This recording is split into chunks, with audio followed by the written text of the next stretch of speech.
I had a feeling that something was different with my wife Caroline. Not much, but enough for a man who had known her for 12 years and been married for 10. Caroline and I, Lars Ekman, has an average Scandinavian family with 2 children, 7-year-old boy and a 5-year-old girl. We live in our own house just outside the county capital, and both of us are working full-time. Caroline is in the city hall, and I am self-employed with a small consulting company with 1 employee. My wife and I met at an evening class to learn advanced use of Microsoft Excel and married 2 years later. Of course, just like most others, our marriage had ups and downs, but never any serious problems, at least not in my opinion. The first sign appeared about 1 month after our 10-year anniversary. It was her slightly decreasing interest in sex. Not that she refused me any sex, but had begun to suggest quickies instead of making love much more often than she used to do. The next slight visible sign was an increase in her clothing expenses. One further sign was her increasing nagging at me without any real reason. Caroline had always been out with her friends at least 2 evenings a week for different innocent matters such as aerobics, evening classes, bowling, and badminton, but only a couple of late evenings a year with the girls at some bar or restaurant when somebody in the gang wanted to celebrate something. I did my very best, but couldn't see any new or strange patterns in her evenings out. My employee Eric noted that I had problems with my marriage and told me that it was better to find out the truth than go around feeling as bad as I did. I told him that a private investigator could probably find out the truth, but it was impossible for me to hire some private investigator for 2 very simple reasons. The first, there wasn't any such available, at least not in the phone book, neither in our town nor in the whole county. The second, even if there had been one, I didn't have the money to have Caroline tailed for a very long time, but I promised to do my best to bring a stop to the problems between Caroline and me. The last straw that broke the poor camel's back happened on the first Saturday evening, after Eric had suggested me to do something. Caroline and I had been invited to a pleasant dinner held by friends just outside the town, where she had acted as a loving wife during the whole evening. She did that even the whole way home in the taxi we shared with another couple. Of course, I had a hope of continuing pleasant evening with making love with her. But as soon as the babysitter had left our house, Caroline turned off her pleasant behavior and snubbed me off with, "Forget it if you've been stupid enough to expect something from me tonight." I gave up my efforts and replied with a bright smile. What could I expect from an ice-cold, frigid bitch? Nothing more was said that evening, but it took me several hours before I fell in asleep. I used that time to think out a simple plan. The only thing I had to do was to subscribe to an anonymous service on the web so I could send emails without being traced. After testing the mail service on Sunday, on Monday morning, I sent the following email to Caroline at her job. "Dear Mrs. Ekman, to my great disappointment, I've been told and shown evidence about your cheating, what makes me feel sorry for your husband and envy your lover for his pleasures with such a gorgeous woman as you. Of course, I'm suffering from a strong temptation to share my information with your husband, but I have a better suggestion because I want and need some good times with a gorgeous woman, sponsored by you during my next business trip to the continent. Therefore, I expect you to be seated, alone, at Plaza Cafe at 14:30 to 15 today with €600 in an envelope at the table. My errand woman will greet you by saying, 'Aren't you Lars' sister?' You shall reply, 'No, I'm the wife. Thanks for your very kind cooperation, your real friend.' €600 is a very low amount to be regarded as any serious blackmailing if she went to the police, and they would hardly see it as any high priority case to save the reputation of a cheating slut wife. On the other hand, it was even low enough for Caroline to fix it without any problems from an ATM. That Monday, I suggested Eric, a break for 3 o'clock coffee at Plaza Cafe. We entered there a few minutes before 3, and to my pretended surprise, I saw Caroline sitting alone at a table, and then to my real surprise, I saw Martin Jensen sitting alone a few tables away from her. Even Martin works at the City Hall, and he is married to one of Caroline's best friends. We had met him and his wife at the dinner last Saturday, but I hadn't noted anything special between Caroline and him. Staring at Caroline and Martin, I shouted with a loud voice, "What the hell is going on here? Why are you two here instead of working? Why not share a table?" Martin left without a word to me, and a few minutes later, even Caroline left the cafe.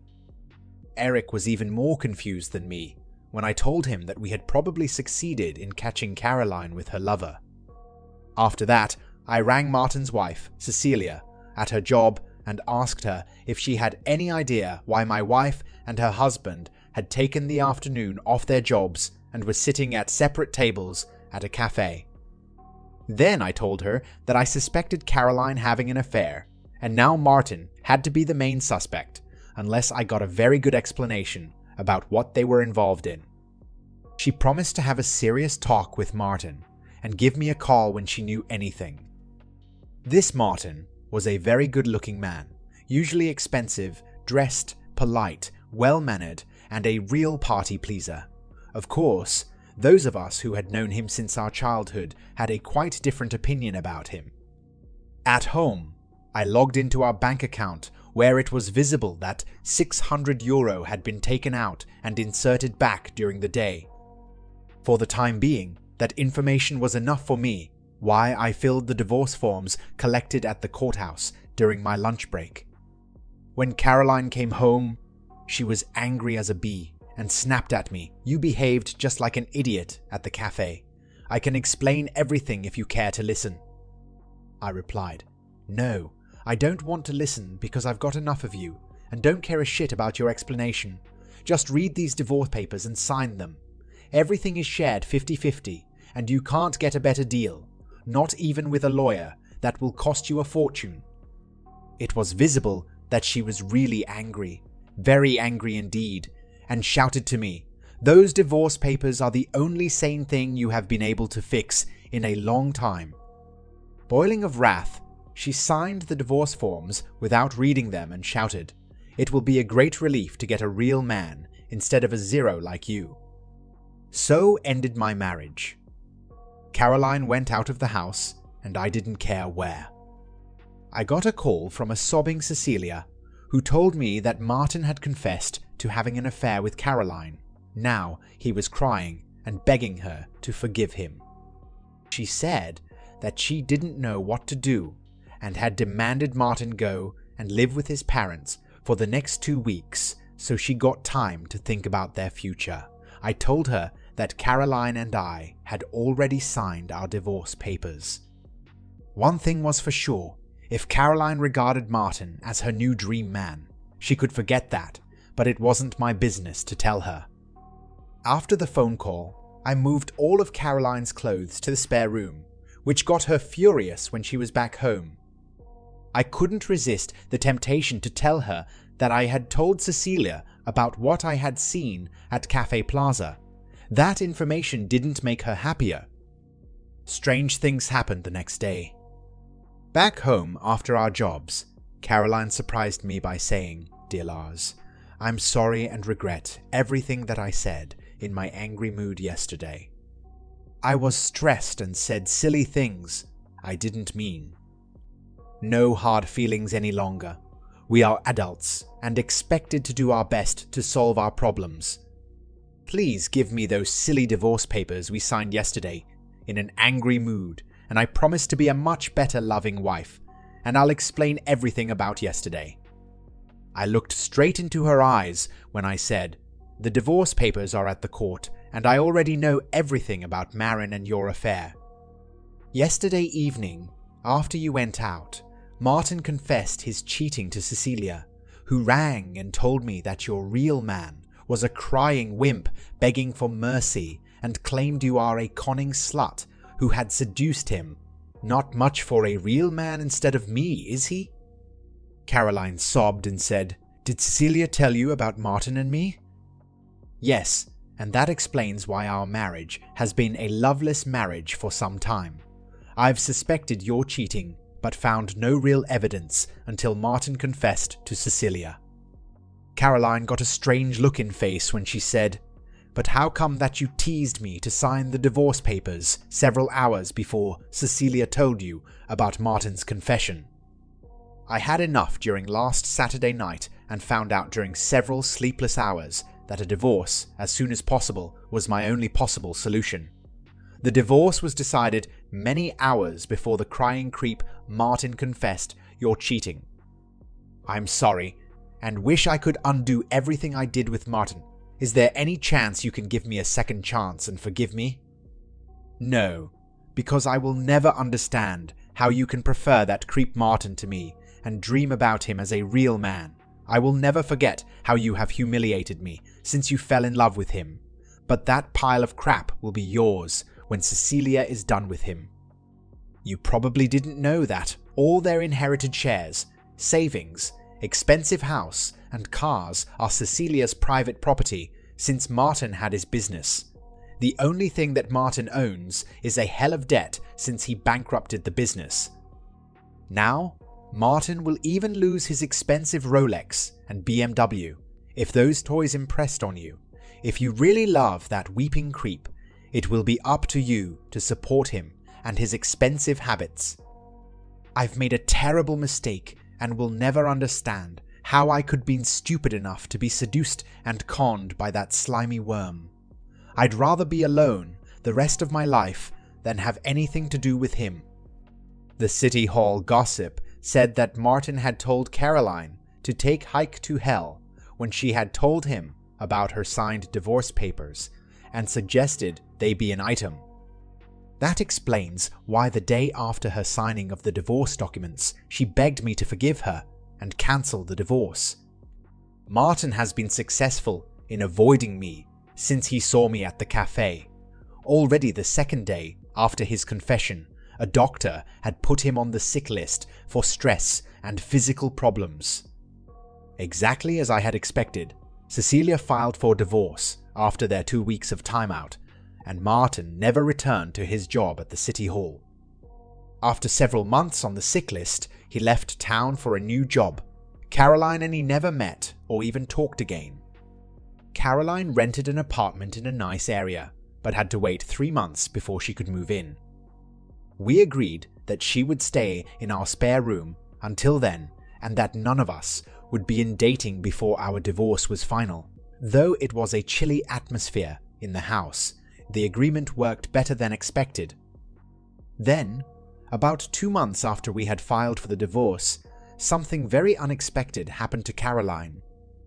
A Saturday evening, she asked me if I could still promise to keep an important secret about her economic matters. I promised, and she said, "You've probably heard that somebody in our town won a jackpot on Lotto. I'm the winner, not any of the big jackpots, only something equal to about $3 million US, but enough to solve my entire economic problem. We are still married, that is why I have to ask you if you are demanding half of it." "Congratulations. No, I don't demand anything or don't expect anything for myself. My only suggestion is that you set up some kind of funds for the children so they can buy cars, and apartments when they grow up, and thereafter support them if they are going to some higher education, and when they are married." She looked at me and said, "Are you sure that you don't try to demand anything from me?" "Yes, I am. Your love had been enough for me. But I'm sure when Martin gets that information, he will be as burdock in your ass, begging you to forgive his advice about a hike to hell. He will never know, because you are only who will get that information from me, and you promised to keep quiet. Though I didn't keep my own promises to you, I'm convinced that you are better than me and keep what you promised." Nothing further was said in that matter, and everything went on as usual, except that Caroline was out of town the next Thursday and Friday. On Saturday, She asked me if we could have a dinner together because she had something to tell me. I accepted. Our children would stay overnight at one of our friends. The dinner was great with my favorite food and great wine, so I began to expect some attempts to buy my love and was curious about the value of my love in her opinion and how much she was willing to pay for the love. During the delicious dessert, she said, I did exactly as you suggested and created the funds for our children. I replied, you are a good mother, and those funds will be of a great advantage for them when they grow up. Nothing further was said in that matter, but we continued with pleasant small talk about other daily matters. During the coffee and cognac after the meal, when we were seated comfortably in a living room sofa, she said, I'm sorry for being a silly, cheap slut who ruined our happy family by cheating and humiliating the best man I've ever known. Today, it is impossible for me to understand how and why I could fall for Martin's courting and seduction. I regret it as hell and have spent many sleepless nights crying about how damn stupid I've been. Of course, I know for sure that money can't buy your love or not even your forgiveness. However, we know that courts use to sentence a wrongdoer to pay money to their victim as compensation for the caused pain and humiliation.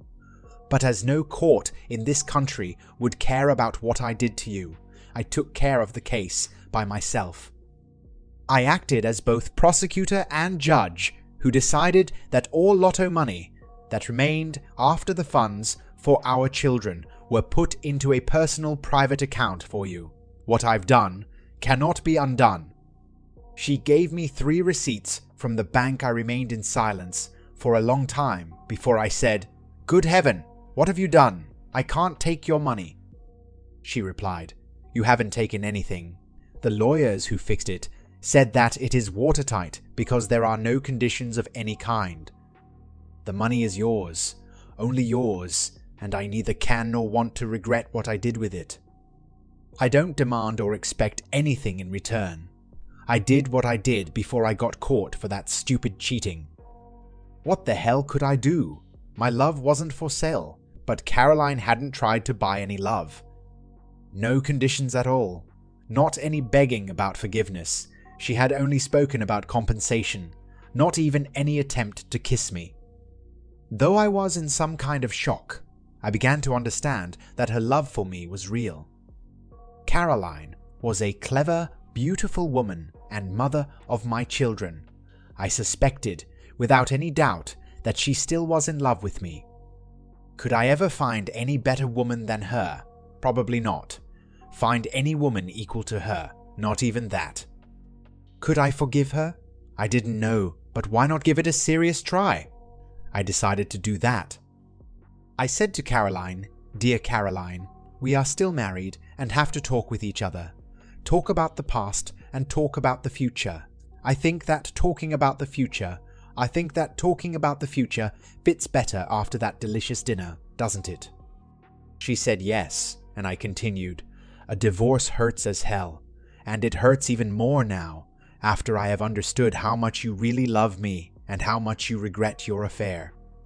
She began to cry and sobbed, I'm praying every night that one day you will forgive me and give me a second chance. I moved closer to Caroline, hugged her and said, We are still married. Shall we do a serious try to remain that? She looked straight into my eyes and whispered, Am I dreaming, or is it true? It is true, because I hope you are equal to my Caroline before she was soiled by Martin. I miss that Caroline as hell. She hugged me hard and whispered, You shall never regret our marriage again.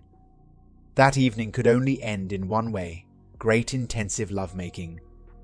During that night, I did everything I could do to give her the very best sex she ever had, and she did the same to me. It was just as the wedding night again, and for a long time after that night, we acted as newlyweds. We skipped the divorce. Everything went fine in our relation, and now we are a happy family again. Our children demanded Caroline, and I promised that never a divorce again. We haven't spoken much, about Caroline's affair with Martin. Somehow, I don't really care about any details. Though she gave me all her money, I will never feel that she bought me back because she had no conditions, only a slight hope. She staked everything she had, won what she wanted, and only the future will show her if she did the right thing. The truth is that I missed her so much that I probably had done something by myself to get her back without any money involved. One thing is for sure, I love Caroline and she loves me. As we bring our journey through Lars and Caroline's story to a close, it's clear that the road to forgiveness is not just paved with challenges, but also with opportunities for renewal and deepening bonds. Their story reminds us that love, tested by the fiercest storms, can emerge stronger, more resilient. It's a testament to the enduring power of commitment and the healing grace of forgiveness. Thank you for joining us as we navigated the complexities of a marriage that bent but did not break, foundering on the rocks of betrayal, yet sailing once again on calmer seas. As Lars and Caroline look to the future, they do so with hearts healed and hopes renewed, a reminder to us all that sometimes the hardest battles fought within the confines of the heart can lead to the most profound victories. Remember to like, subscribe, and click the bell icon for more stories of love, life, and everything in between. Until next time, keep seeking your truths and turning your trials into triumphs.